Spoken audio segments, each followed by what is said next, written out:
For those of you who haven't noticed, about every week, every 2 weeks, or every hour or day, there's another story, tragic story coming out that a whole bunch of people got killed by, automatics and fire guns and guns and all this stuff, and people are still, they don't get it. They still don't understand what it means to push an agenda.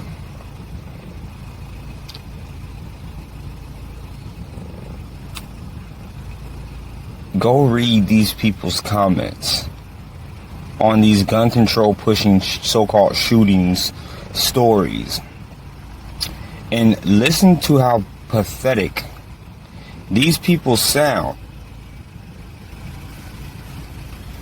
with no information at all about whatever death or whoever died and whoever this person was at all, other than their television set telling them this is what happened. Or YouTube, if it's, every television, YouTube is television now too. Go read the comments of these sheeple, and you'll see what I mean by this is turned into Nazi America.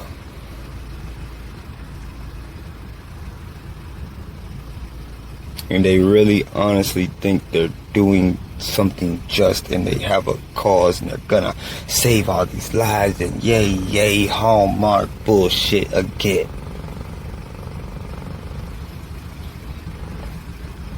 But it don't matter, because like I said, the public has the mind state of a goldfish when it comes to mainstream media, so they're gonna hear these type of zombified minded people are going to hear this, and CNN or Fox or ABC or something's going to come on and tell them that, oh, people got shot over here, they got shot over there, somebody walking down the street, he got shot, oh god, yeah. And then they're going to forget about what I just said. And what I've been saying last year, the year before that. Funny how everything keeps getting worse and worse and worse and worse and worse, but none of us can see it in our everyday lives. But somehow you turn on that television set and there are all the problems in the world.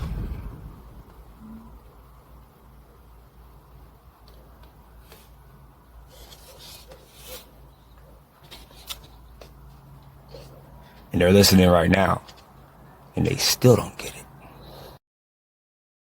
And the propaganda tactics and the fear-mongering continues. And the party line, the subliminal party line goes something like this. Anybody could be a mass killer. See? If it can happen here, it can happen anywhere.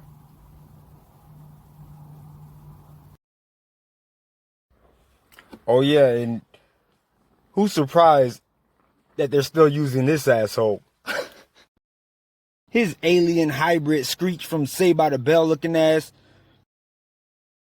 What might be your opinion or explanation on how these school shootings may be connected, and how are the shooters prompted to carry out these darn shootings and then kill themselves forevermore? They're programmed to do it. You may want to kind of expand on that a little bit. Well, I've done that on many broadcasts. We've had many broadcasts. We've had the Mind Control series. We had a series on Dr. Lewis Jolyon West and the Neuropsychiatric Institute of UCLA. We had a series done by the, oh my goodness, now I can't remember the name of the paper, but it's a newspaper in California that did a series on the mind control programs that were being conducted in the California state prison system on prisoners. Charles Manson was in that program. One of the supervisors of one of those programs got programmed himself and later became Sink in the Symbionese Liberation Army. He was the head of that little group that kidnapped Patty Hearst. And I could go on and on and on and on. Yeah, they're programmed. And you'll find that every one of them are either ex-mental patients on some kind of prescription psychiatric drug, such as Ritalin or Prozac, or the one that this Harris boy has been revealed to have been taking, and either used to be or still are under the care of a mental healthcare professional. They're programmed, and they're programmed to go off and do these things when they receive some kind of an audio-visual stimulus. Now, if you want to see how that works, go watch the movie The Manchurian Candidate and understand that that movie is based upon actual, real brainwashing and mind control experiments that were conducted by not only the United States, but the Soviet Union, the North Koreans, and many other governments of the world. I don't know if they choose specific children because of some personality profile that they exhibit, or if these are victims of opportunity. But they are victims. They're just as much victims as the people that they shoot. It's all there, and it's all in the public domain, and we've researched it and revealed it and documented it and sourced it for anybody that wants to look. It's all there. And I just shudder to think what they're able to do that's so top secret that we don't even know about. If you thought his behavior inside that courtroom was bizarre, ABC News is learning new information this morning about his demeanor ever since he was arrested that paints a picture that is even more strange. I'm going to tell you now that the only obstacle to the New World Order coming together at this moment is the right of the American people to keep and bear arms. That is why there is such an effort to take your guns away from you. You see, the intent of the Second Amendment, the second article and amendment to the Constitution, was not so that we could go hunting. It was not to protect the possessions in your home or to protect you from burglars. The intent of our forefathers in establishing the second article and amendment to the Constitution was that as long as every American owned a weapon, whether they ever fired it or not, our government could never oppress us just with the knowledge that we all had that weapon in our closet. That's the reason.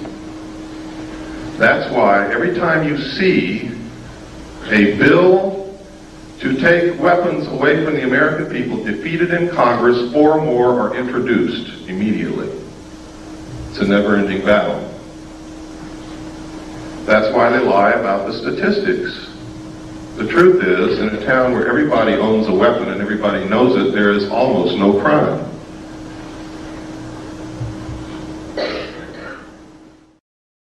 You all heard what happened this morning at 8:03 a.m. in Conyers, Georgia. I hate to say this yet once again, but I warned you. I told you it wasn't over. I told you it would happen again, and I told you it would probably happen again in another school very soon. And it did. And it's still not over. It's going to continue to happen until they have every gun in this country. Every gun. You watch the United States Senate wimp and roll over the entire Republican contingent, literally, voted down gun registration for pawn shops and gun shows, and then the very next day came crawling in with their tails between their legs and flopped over, bellies in the air. Bellies in the air. Well, the socialists thought they had it won, ladies and gentlemen, and then all of a sudden they started backpedaling again. What in the world is going on? And when their anti-gun legislation was in danger of not being passed, guess what? Exactly 30 days after the shootings in Littleton, Colorado, a 15-year-old boy walks into a local high school in Conyers, Georgia, and opened fire with a pistol and a shotgun. He was apprehended within 10 minutes. And as they were trying to apprehend him, he stuck the pistol in his mouth to commit suicide with the classic profile. The classic profile, he stuck the pistol in his mouth to commit suicide, and they overcame him and stopped him from doing it. Held him until sheriff's deputies arrived, at which time he was placed under arrest. Wow. And remember, I predicted all of these things years ago, and I told you when Jonesboro happened last year that it was not over, it would happen again. It did at Columbine High School in Littleton, Colorado, and I told you then it would not be over yet. It would happen yet again and again and again. And after Columbine, I told you that the next incident would probably happen within a reasonably short period of time. They have to keep the momentum going. The agenda is gun control, to disarm all Americans. You watch this gun control issue pick up momentum like it's never had before in history. And it's all based upon a lie. And everybody knows it. It just has not occurred to them yet. It's a lie. They say guns are more available to children than ever before in history, and it's a lie. When I was a boy, ladies and gentlemen, there was no gun control whatsoever. The first gun control ever passed in this country was in 1968. 1968. Since then, there have been literally thousands of gun control laws passed throughout all the different 50 states and the federal government. Now, I have to backtrack just a little bit because what I said isn't entirely true. Back in the 30s, a gun control law was passed. It restricted the sale of sawed-off shotguns, fully automatic machine guns, and silencers. That, if you'll remember, was the era of Al Capone and the St. Valentine's Day Massacre and all of those kinds of things. So that was really the first gun control passed in this country. It was the only gun control. And prior to that, you could walk into any store anywhere and buy a fully automatic machine gun of any kind. Sawed-off shotguns, silencers, whatever you wanted. But there was no gun control after that until 1968. And since 1968, there have been literally thousands of gun control laws passed across this country. Thousands, ladies and gentlemen. Literally thousands. So it's a lie. Guns are not more readily available to children today. They're just not. It's not true. They are lying to you, yet once again, on top of the mountains and mountains and mountains of lies that they have told us before. For the entire history of this country, up until recently, everybody owned guns and there were no restrictions. Anybody could walk into a gun shop up until the 1930s, or even a department store, or even a five and dime store, and buy a fully automatic machine gun. Even today, you can still buy a fully automatic machine gun if you pay the tax. When they went after David Koresh, demonizing him, telling you that he owned machine guns, they didn't tell you that all he had to do to make it 100% perfectly legal was pay a $200 tax, because that's all the tax was at that particular time, $200. And $200 isn't worth killing anybody for. It's not even worth the bullets that they took to shoot the dogs that belonged to the Branch Davidians. It certainly wasn't worth the payroll of all of the agents and the cattle cars and the cost of all the teenage ninja jackbooted thug turtle suits that they were wearing. It wasn't worth the lives of those agents or the lives of the Branch Davidians, but they did it for 200 stupid, silly, idiotic dollars! Don't you get it?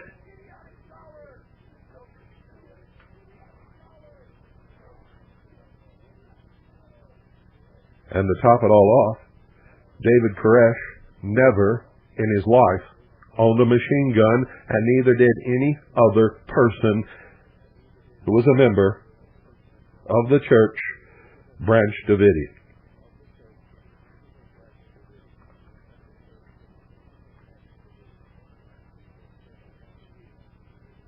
But these people don't care about lies. They don't care about anything. They only care about their agenda. And their agenda is to enslave the population of the world in a totalitarian, socialist world government. It's what Kosovo is all about.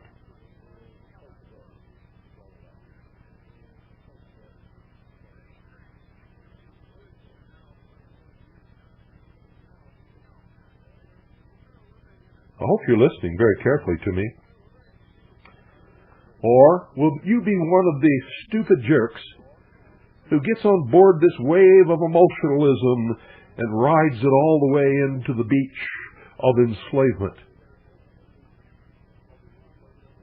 supporting the stripping away of the only protection against total tyranny and despotism that the American people have?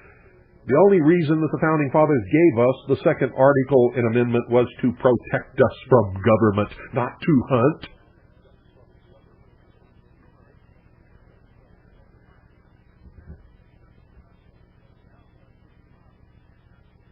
Not to target shoot, not to be sportsmen, but to defend ourselves against the old despotism, the old tyranny from which they escaped in the old world. The tyranny of kings and monarchs and dictators and religions. That's right.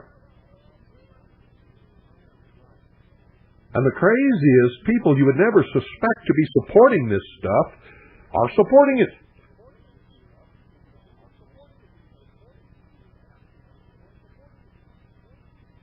Are supporting it. Some minority religions who have been persecuted for their entire history are supporting it. Not understanding one of the major goals of the New World Order is to eliminate all existing religions.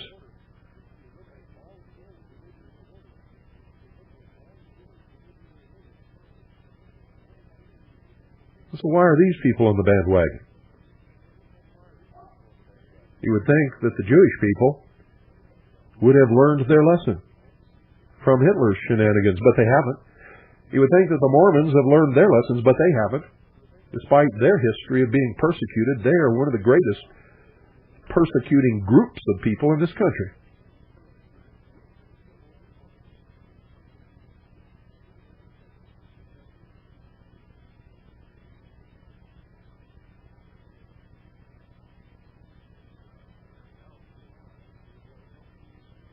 There's more lies floating around on this creek.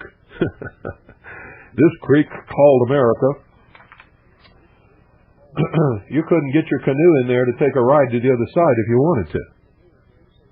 Listen to this. Published by our friend Charlie Reese. Boy, Charlie Reese is at the top of my list, I got to tell you. This guy has got it pegged. Listen to this. Charlie Reese, published in the Orlando Sentinel, May 18th, 1999. Tragedy-fueled push for more gun control is based on a lie. Bravo, Charlie Reese. See, I've been saying this for years and years and years and years and years. I've warned you about gun control before anybody else ever even thought about it. Except for Bernadette Smith. Or Bernadine Smith, I should say. She and I were the ones crying in the wilderness about gun control. We had it pegged when nobody else even dreamed such a thing was happening. Well, here's Charlie Reese now. He's caught up to us. Tragedy-fueled push for more gun control is based on a lie, published in the Orlando Sentinel, May 18th, 1999. The current push for more federal gun control is fueled by the Littleton, Colorado tragedy and based on a lie which is repeated over and over not only by gun control ideologues but by talk show hosts and politicians. The big lie is that guns are more accessible today. This is factually false. It is demonstrably false. The truth is that, despite the Second Amendment, guns are less accessible today than at any time in American history. There are more than 20,000 gun control laws and regulations already on the books. Before 1968, there was no federal regulation at all of ordinary handguns and long guns. The only federal regulation was one passed in the 1930s that did not ban, but required a special license to purchase fully automatic weapons, sawed-off shotguns, and silencers. Before that legislation, anybody who wanted to could buy a submachine gun, fully automatic, at most any store, without filling out any paperwork at all. Guns are to America what the sword is to Japan. We would not exist as a country today without guns. For the majority of America's history, guns were as common in an American household as a broom or a cooking pot. Today, most states will not allow children to own a BB gun or to shoot one unless an adult is present. I received my Daisy BB gun at age 5, and I shot it unsupervised. I received a .22 caliber rifle for my 8th birthday, and I already possessed my own pistol, a .380 semi-automatic, which had been given to me by my brother-in-law who had fought in Normandy. It was among a duffel bag full of pistols he brought back from the war. American soldiers brought home all kinds of enemy weapons, pistols, rifles, true assault rifles, submachine guns. Today, even an admiral or a general is forbidden to bring back a rifle as a souvenir. There have been changes, and one change is that guns are less accessible than ever before. Another is that more and more Americans have been born and reared in big cities where they had no opportunity to use a gun recreationally or for personal security. Another is that, with the end of the draft back in the 1970s, fewer and fewer Americans have an opportunity to be trained in weapons use in the military. Another change, probably related to the others, is that more journalists and politicians are simply ignorant of firearms, though that never stops those people from talking about and wanting to regulate firearms ownership and use. What happened in Littleton had nothing to do with firearms. Every other kid at that high school had the same access to firearms as the two shooters, and that's true in all the other school shootings. If you're going to argue that all the other kids had the same access to culture and they didn't go berserk, therefore you can't blame culture, then you must acknowledge that the same argument applies to firearms. What you are seeing all around you is the old Hegelian principle at work. Thesis, antithesis, synthesis. First, you create or call attention to a problem. Then you generate hysteria about it, and then, voila, you offer a solution. In this case, you have two kids go berserk. You fan hysteria and then propose as a solution restrictions on the right of all Americans to acquire and own firearms. The land of the free is gradually becoming the land of the unfree. There are Americans, you know, who don't believe in freedom, at least not for others. We should never forget that humans are humans regardless of their nationality. There are always some people who have a terrible lust to control the lives of other people. Better to be free in a society with risks than a safe slave in a dictatorship. Bravo, Charlie Reese. Bravo, Charlie Reese. Bravo, Charlie Reese, again and again and again and again. Bravo, bravo, bravo. Oh my goodness. Isn't that something? Isn't that something, ladies and gentlemen? Why is it that nobody understands these things? I mean, it's very simple to think these things out. It's very simple. It's not hard for anybody to do, but hardly anybody does any thinking anymore. Why do you suppose that is? There's a war being waged against freedom all over the world, and especially against Americans because we have the most freedom. We were, in fact, up until a few years ago, the only free people who have existed in the history of humanity on the face of this earth. And one of the reasons that we were free is because we have guns. And I'm telling you right now, you better not ever give up your guns for any reason whatsoever. For any reason whatsoever. If somebody comes to take your guns, give them your guns, bullets first. Bullets first. And don't let them have the actual rifle or pistol until you don't have any more bullets left. That's my message. That was the message of the Founding Fathers. That is our right under the second article in Amendment, which says,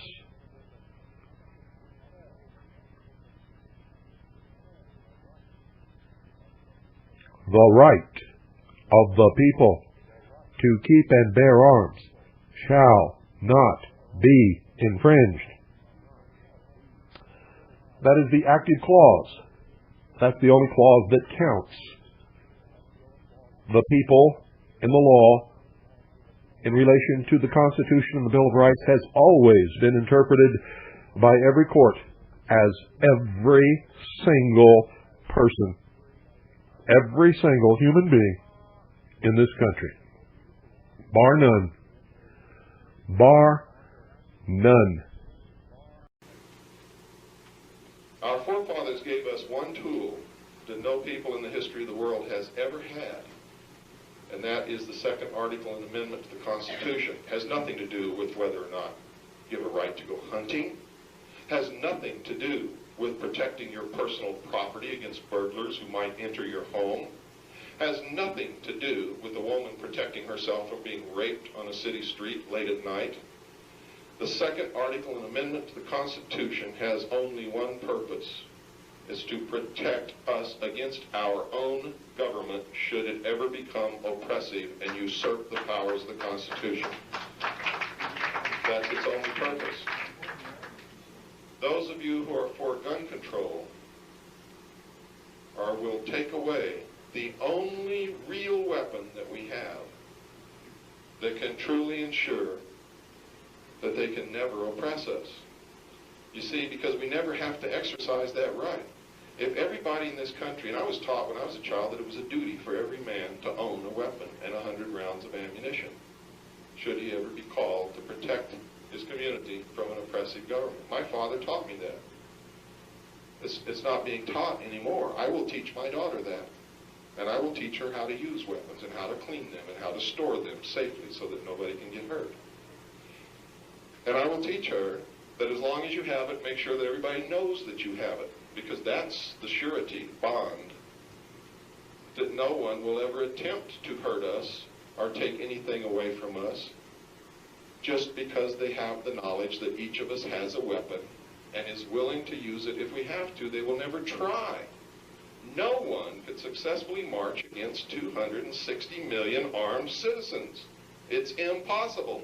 Can't be done by the largest army on the face of this earth. And by the way, that's the Communist Chinese army, and they don't have any way to get here. There's no bridge. They don't have a navy big enough to carry an army that could fight us. But if you ever allow the Second Article Amendment to be usurped, to be taken away, to give up your guns, that is the day that you will cease to be a free people. And for those of you who think I'm heartless and cruel because of that, because little Johnny shot his little sister because she found the gun in Daddy's bureau drawer, I'm not heartless and cruel. My heart bleeds for that family and for that child, and for the child that shot that child, and for the father that was so careless and stupid that he left the weapon where a little child could get it. But I'm not going to give up the freedom of a whole nation of people because little Johnny shot little Susie. That's not right.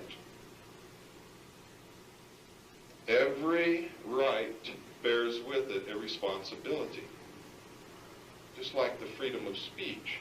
You're responsible not to slander your neighbor. It doesn't give you the right to slander someone or tell a lie about someone or hurt someone. And the responsibility of the Second Article Amendment does not give you the right to leave a loaded weapon where a little child can get it. You see? I hope everybody understands what I'm talking about. That's right. You take away the swimming pool. The child drowns, and that's a good point. You know, how many children have drowned in Phoenix? More children drown in Arizona than any other state in the union. Less children are shot, but they still want to take the guns away. But nobody's trying to take the swimming pools away. Why? Because you're being brainwashed that it's the gun that does it. And nobody's brainwashing you, telling you that it's the pool that does it. I hope you understand that. You can take away all my guns. If I want to kill you, believe me, I'll do it. And I won't need a gun. Guarantee you, I'll do it. And I might do it with a swimming pool. We begin, though, with the string of gun violence across the country this weekend. Between Friday and Sunday, at least 10 cities reported mass shootings. Those are shootings with 4 or more victims. Several of those cities saw gunfire more than once. NBC News correspondent Kathy Park joins us now. And Kathy, I want to start by asking you about 2 of the shootings that really made a lot of headlines over the weekend. The first in Austin on Saturday turned fatal. What more can you tell us about that one? Hey, Joe, good morning to you. Yeah, it certainly was a violent weekend in Austin. In total, 14 people were shot. And we just learned over the weekend that a 25-year-old died from his injuries. And according to police in Austin, the shooting happened early Saturday morning in a very busy entertainment district in downtown Austin. Lots of bars and restaurants. In fact, since things are back open, they were seeing pre-pandemic crowds. So lots of people were in the area at the time when shots rang out. And but fortunately, officers were already in the area, so they were able to react quickly and help the wounded. In fact, some of them were actually able to pull some of the victims into their own police cars and then transport them to the hospital. Right now, we know that one suspect is in custody, a juvenile. Meanwhile, another suspect is at large. And as far as what may have sparked this violence, officials are saying that this was a dispute between 2 parties. Joe? And Kathy, right before the Austin shooting, there was one in Savannah, Georgia, Friday night. Some of the victims were children. What are we learning about that incident? Yeah, another very sad and tragic event in Savannah, Georgia. This one happened on Friday night, and those victims range in age from 13 months to 33 years old. And this situation was a little bit different because it happened in a residential area. And we were told from law enforcement there that there was a car that drove by some of these apartment complexes. And there were several people outside of one of the homes. And then someone in that vehicle began firing at this crowd, and they uncovered 60 shell casings, just to show you how many shots rang out into the crowd. And we know that 7 people were shot, 1 person was killed, and the police chief said that they are investigating this incident and possibly seeing any sort of connection with another shooting that happened just a couple days prior. Take a listen. We were out there on Tuesday night. No one would talk to us. We went back out on Wednesday, sent detectives out in plain clothes. Still, nobody would provide any information to us. 2 days later, we end up with a mass shooting at the same location. And the chief noted that this was no coincidence, and he's asking witnesses to step forward with any sort of information. And right now, they still don't have any suspects. Kathy, nationwide, when it comes to gun violence, 2021 is off to a horrible start in the first half of the year. Can you put it all into context for us? Yeah, Joe, I mean, gun violence has been creeping up pretty much all across the country, and we've been taking a closer look at numbers provided by the Gun Violence Archive, and approximately 270 mass shootings. That's how much they have recorded so far this year. And when you compare stats from this time last year to now, mass shootings are up 40% and then 65% higher than 2019. And also worth noting, so far this year, 8,700 people have died due to gun violence. So Kathy, what are we seeing law enforcement do to try and curb the violence? It really depends on the community and who you ask. For example, in Austin, Texas, obviously this latest this latest shooting, this mass shooting, prompted the conversation once again about what to do next. In fact, gun violence has gone up over the past several years. So a violence prevention office has been created as of last summer. So they plan on beefing up support there. And then in Savannah, Georgia, they plan on taking more of a community-based support, and they plan on having a community forum to discuss what happened over the weekend, Joe. All right, Kathy Park, thank you so much, Kathy. Hey, NBC News viewers, thanks for checking out our YouTube channel. Subscribe by clicking on that button down here and click on any of the videos over here to watch the latest interviews, show highlights, and digital exclusives. Thanks for watching.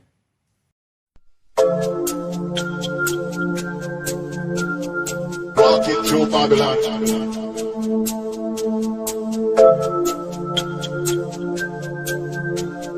Walking through Babylon.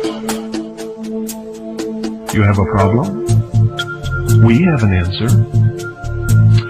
Oh, a building blew up in Oklahoma City? My goodness, let us protect you, for this could happen to any building. Let us take away your arms and ammunition so that you cannot protect yourself. Let us furnish your security. Trust us. We will be good to you. We will never become despotic or tyrannical. We will protect you. Give us your guns.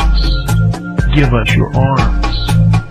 Let us take care of you. We will save you from yourselves. Isn't that what we hear? The double mind breach.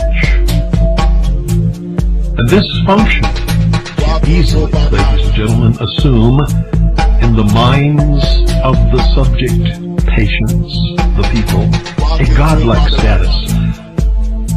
I submit this status is characterized by the use of the term they in our society, as in, why don't they come up with a tire that will never wear out or a cure for cancer?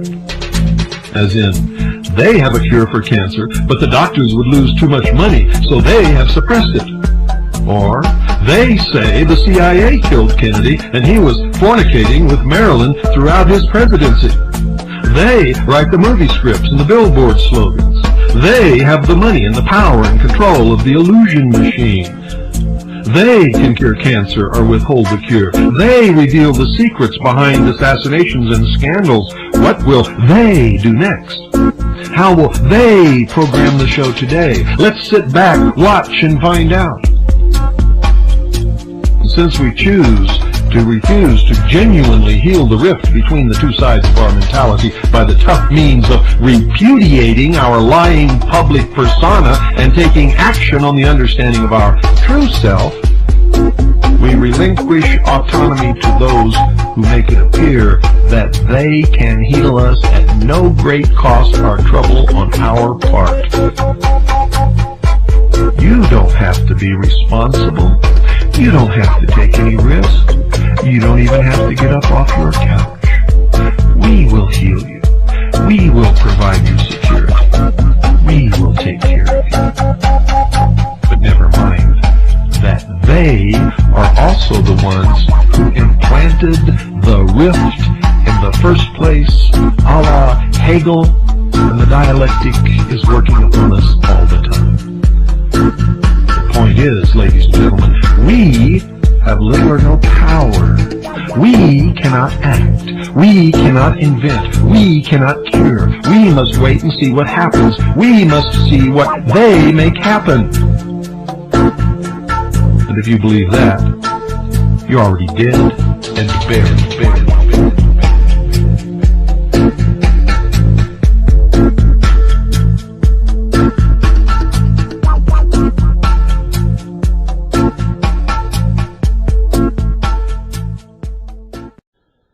Now, I challenge you, ladies and gentlemen, explain this to me. Every time there was a major piece of gun legislation, or I should say anti-gun legislation, anti-Second Amendment legislation, anti-Bill of Rights legislation, introduced in Congress, either in the Senate or in the House, some nut walked into McDonald's or onto a schoolyard or into a shopping center and killed a whole bunch of people. Explain that to me. Explain that timing to me. Can you? Now, what do you think the odds are that just as the Omnibus Counterterrorism Bill was introduced in Congress and didn't have any support, somebody would blow up a federal building in Oklahoma City? Explain that to me, if you can. You see, it's beyond absurd anymore. They've pulled these little tricks just one too many for anybody to be believing it anymore. Yes, we need to be asking an awful lot of questions.